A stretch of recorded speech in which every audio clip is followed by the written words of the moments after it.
Maswerteng hapon po mga ka-STL. Narito na po ang resulta ng STL Batangas para sa araw na to, second draw, December 21, 2024. Araw ng Sabado, naway ang mga natayan niyo pong mga numero kanina ay manalo nawa ngayong hapong ito, 4:30 PM. Kaya't kunin niyo na po yung mga tickets. Narito na po ang resulta.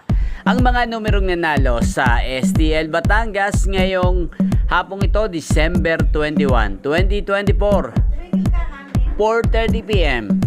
Second draw result, 38 at 39. In exact order, sa lahat po ng tumaya kanina sa STL Batangas para second draw ng 38 at 39. Congrats po sa inyo. Panalo po kayo. Again, 38 at 39. At ngayong hapong ito sa STL Batangas, atin pong i-shoutout si Ate Dang.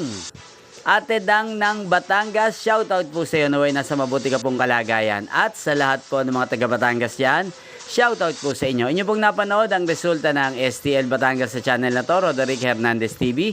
Maraming salamat po sa patuloy nyo pong pagsuporta sa aking channel. Magkita-kita pong muli tayo mamayang 8:30 PM dito po sa channel na to, Roderick Hernandez TV. Thank you for watching.